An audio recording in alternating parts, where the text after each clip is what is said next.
سیدنا صدیق اکبر کا زمانہ تھا، ایک شخص فوت ہو گیا،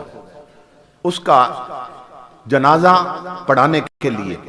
جب آگے رکھا گیا نا اور قطاریں بن گئی، صدیق اکبر کا زمانہ رضی اللہ تعالی، تو صحابہ نے اور جنازہ پڑھنے والوں نے محسوس کیا کہ میت کا جو کفن ہے نا وہ حرکت کر رہا، ہل رہا تھا، کفن کپڑا ہل رہا تھا۔ انہوں نے کہا یہ کپڑا کیوں ہل رہا ہے؟ جب قریب ہوئے نا اور کفن کا کپڑا ہٹایا تو دیکھ کر حیران ہو گئے، ایک بہت بڑا سانپ اس کی گردن سے لپٹا تھا اور اس کا خون پی رہا تھا۔ صحابہ نے کہا ڈنڈے لاؤ، یہ مصیبت کہاں سے آ گئی؟ سوٹیاں لاؤ، ڈنڈے لاؤ، مارے اسے۔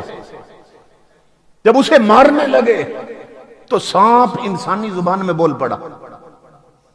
انسانوں کی طرح بول، کہنے لگا مجھے نہ مارو، میں نہیں جاؤں گا۔ کیوں؟ سانپ کہنے لگا ان اللہ امرنی ان اعذبہ الی یوم القیامت، کہنے لگا میں خود نہیں آیا، مجھے میرے رب نے بھیجا ہے کہ اس بدبخت کو قیامت تک میں اسی طرح ڈستا رہوں۔ صحابہ نے ڈنڈے پھینک دیے، سمجھ گئے یہ تو رب کا عذاب ہے، مگر سوچنے لگ گئے کہ اس بد نصیب کا جرم کیا تھا، یہ گناہ کون سا کرتا تھا کہ ابھی قبر میں نہیں پہنچا اور عذاب پہلے شروع ہو گئے۔ صحابہ نے اس سے پوچھا سانپ سے کہ جب تو بول ہی پڑا اب یہ بھی بتا کہ اس کا جرم کیا تھا، گناہ کیا کرتا تھا کہ اتنا بڑا عذاب اللہ نے اس پہ مسلط کر دیا۔ اب سانپ کہنے لگا خطایا ثلاث، اس کے 3 جرم تھے۔ اب میں وہ گناہ بتانے لگا ہوں، جرم بتانے لگا، ہر شخص اپنے گریبان میں جھانکے اور دیکھے کہ ان میں سے کوئی جرم ہم تو نہیں کر رہے، اگر کر رہے تو یا رب سے توبہ کر لیں یا اس عذاب کے لیے تیار رہیں۔ سانپ کہنے لگا اس کا پہلا جرم یہ تھا اذا سمع الاذان لا یجیء الجماعت، کہ یہ بدبخت آذان سن لیتا تھا، مسجد میں نماز پڑھنے نہیں آتا تھا۔ اڈوں اور ہوٹلوں پہ تاش کھیلنے والوں اور گپے لگانے والوں اور حکموں کے کچ لگانے والوں اور رب کی نمازیں چھوڑنے والوں، غور کرو کیا ہونے والا ہے۔ سانپ کہنے لگا پہلا جرم یہ تھا آذان سنتا تھا، نماز پڑھنے نہیں آتا، ہمیں فکر ہی نہیں ہے نماز کی۔ لاہور میں ایک بزرگ اسی دور کے، ان کے گھر والے بتا رہے تھے آنکھوں کا آپریشن ہوا ان کا، ڈاکٹر نے ٹانکے لگائے تھے آنکھوں کو، تو ڈاکٹر کہنے لگا کہ بزرگوں آپ نے ایسا کرنا ہے کہ 3 دن آپ نے نا سجدہ نہیں کرنا، سجدہ نہیں کرنا، کیونکہ اگر سجدے میں سر جھکائیں گے تو پھر آنکھوں پہ نا بوجھ پڑ جائے گا، ایسا نہ ہو کہ ٹانکے پھر نکل جائیں، تکلیف نہ ہو جائے، تو اشارے سے نماز پڑھ لینا، سجدہ نہیں کرنا آپ کا۔ تو وہ گھر والے بتانے لگے، کہنے لگے اس بزرگ نے 3 دن اشارے سے نماز پڑھی، سجدہ تو نہیں کیا مگر 3 دن روٹی بھی نہیں کھائی۔ وہ کہتے ہیں ہم حیران ہو گئے، ہم نے کہا بزرگوں ڈاکٹر نے سجدے سے منع کیا تھا، روٹی سے تو منع نہیں کیا تھا، آپ نے روٹی کیوں چھوڑ دی؟ تو وہ بزرگ رونے لگ گئے، کہنے لگے میرے بچوں اصل بات یہ ہے کہ جسے سجدہ نہیں کرنا اس کا رزق کھاتے ہوئے مجھے شرم آ رہی ہے۔ اور میرے بھائیوں وہ صرف 3 دن کی بات تھی اور انہیں شرم آ رہی تھی کہ جسے سجدہ نہیں کرنا اس کا رزق کیسے کام، اور ہم ماں کے پیٹ سے لے کر قبر کی دیواروں تک اس کی ہزاروں نعمتیں کھاتے ہیں اور اسی کے سجدے چھوڑ دیے۔ گھروں میں دیکھو کتنی عورتیں ہیں، کتنی بہو بیٹیاں ہیں، پھر نماز کتنی پڑھتی ہیں، مرد کتنے ہیں، بچے کتنے، نمازی کتنے ہیں، نماز چھوڑ بیٹھے۔ سانپ کہنے لگا اس کا پہلا جرم یہ تھا کہ یہ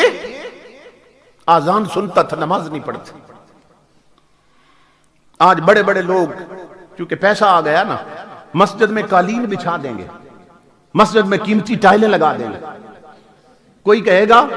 کہ محراب کا سارا کام میں کرواتا ہوں، آئینہ بندی کروا دیں گے، مینار بنوا دیں گے، ساؤنڈ کا انتظام کر دیں گے، گھڑیاں لگوا دیں گے، اور اعلان کرتے پھریں گے کہ ہم نے مسجد سجا دی ہے، ہم نے مسجد سنوار دی ہے، یہ ہماری نظر میں سجی ہے، مدینے سے آواز آ رہی ہے نادان مسجدوں کی زینت قیمتی قالین نہیں ہوتے، مسجدوں کی زینت قیمتی ساؤنڈ نہیں ہوتے، مسجدوں کی زینت چمکتی ہوئی ٹائلیں نہیں ہوتی، اور مسجدوں کی زینت نمازیوں کے جھکے ہوئے سر ہوتے ہیں۔ مسجدوں کی زینت تلاوت کرتی ہوئی زبانیں ہوتی ہیں، مسجدوں کی زینت اللہ کی بارگاہ میں اٹھے ہوئے ہاتھ ہوتے ہیں۔ ہم اتنے بد نصیب، مسجد میں قالین بھیج دیے، خود نہیں آئے، گڑیاں لگوا دی، خود کبھی نہیں آئے۔ یہ مسجد اللہ نے قالینوں کے لیے نہیں بنوائی تھی۔ یہ جو مؤذن اذان دے کر کہتا ہے حی علی الصلاۃ، تو یہ گڑیوں کو نہیں بلایا جا رہا، تجھے بلایا جا رہا۔ یہ رب نے قالینوں کو نہیں آواز دی تھی، تجھے آواز دی تھی۔ تو سانپ کہنے لگا اس کا پہلا جرم یہ تھا، اذان سنتا تھا، مسجد نماز پڑھنے نہیں آتا تھا، اور دوسرا جرم یہ تھا کیا، لا یخرج الزکاۃ من مالہ، اللہ رب العزت نے اسے رزق دیا تھا، صاحب نصاب بنایا تھا، امیر کیا تھا، مگر دولت کی تیوری پر یہ سانپ بن کے بیٹھا تھا، اپنے مال کی بدبخت زکاۃ نہیں دیتا تھا۔ نماز کی تو غفلت ہے ہی ہے نا، مگر اس سے بھی بڑھ کر ہمارے اندر زکاۃ کی غفلت بھی ہے کہ لوگوں کو زکاۃ دینے کی فکر ہی کوئی نہیں۔ بعض لوگ ایسے بھی ہیں کہ جن کی شادی کو 40 سال ہو گئے، 50 سال ہو گئے، گھر میں سونا پڑا ہے، جو بیوی کا زیور تھا وہ پڑا ہے گھر میں، مگر میاں بیوی نے 40 سال ہو گئے شادی کو، ابھی تک بیٹھ کر یہ فیصلہ ہی نہیں کیا کہ اس زیور کا مالک کون ہے، کیونکہ جو مالک ہوگا وہ زکاۃ دے گا، زکاۃ اس کے ذمہ ہوگی نا۔ اب کیا ہے، زکاۃ دونوں نہیں دیتے کیونکہ مالک نہیں بنایا کسی کو، تو قبر میں جائیں گے تو دونوں پکڑے جائیں گے، اور قبر عذاب سے بھر دی جائے گی، اور قیامت کو دونوں جہنم میں پھینک دیے جائیں گے۔ تو کم از کم میاں بیوی بیٹھ کر یہ فیصلہ تو کر لو نا کہ اس زیور کا مالک کون ہے، تو جس کو مالک بنا دو گے زکاۃ اس کے ذمہ ہو جائے گی، دوسرا تو رب کے عذاب سے بچ جائے گا، نہیں تو دونوں پکڑے جائیں گے۔ اس کی فکر ہی نہیں ہے۔ یہ کندیا کے علاقے میں میاں والی سے آگے میں خطاب کے لیے گیا، بہت لینڈ لارڈ لوگ ہیں اس علاقے میں، تو وہ مجھے بتانے لگے کہ ہمارے بڑوں نے، بہت بڑے زمیندار لوگ ہیں، مگر کہتے ہیں ہمارے بڑوں نے ہمارے اندر ایک فکر ڈال دی تھی اور ایک رسم چلا دی تھی، اچھی رسم چلا دی تھی، دعا کرو ایسے بڑے نصیب ہو جائیں۔ کیا کہ ہماری بیٹیاں جب دلہن بنتی ہیں نا تو ہم انہیں اتنا سونا نہیں ڈالتے کہ جس سے ان پر زکاۃ فرض ہو جائے، سمجھ رہے ہیں؟ ہم اتنا سونا نہیں ڈالتے انہیں کہ جس سے ان پر زکاۃ فرض ہو جائے، صرف اس ڈر کی وجہ سے کہ یہ اپنے گھر جب آباد کریں تو ایسا نہ ہو زکاۃ نہ دے کر یہ جہنمی بن جائیں۔ لوگ اولاد کی اتنی فکر کرتے تھے، اور یہاں اپنی فکر نہیں، اولاد کی فکر نہیں۔ تو سانپ کہنے لگا اس کا دوسرا جرم یہ تھا کہ یہ اپنے مال سے زکاۃ نہیں نکالتا تھا، اور تیسرا جرم یہ تھا لا یسمع قول العلماء۔ یہ غور سے سننا، سانپ کہنے لگا تیسرا جرم یہ تھا، یہ بدبخت گانے سن لیتا تھا، گویے سن لیتا تھا، گلوکار سن لیتا تھا، ٹپے سن لیتا تھا، میوزک سن لیتا تھا، نغمے گیت سنتا تھا، ڈول ڈمکے سن لیتا تھا، اگر نہیں سنتا تھا تو علماء کی تقریریں نہیں سنتا تھا۔ وہ علماء جنہوں نے مصطفیٰ کی شریعت پڑھی تھی، کہ جو رب کا قرآن پڑھتے تھے یا نبی کا فرمان پڑھتے تھے، یہ ان کی تقریریں نہیں سنتا تھا۔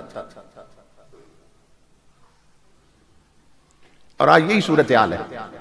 کہ ہم صرف ٹپے سننے کے لیے، صرف چسکے کے لیے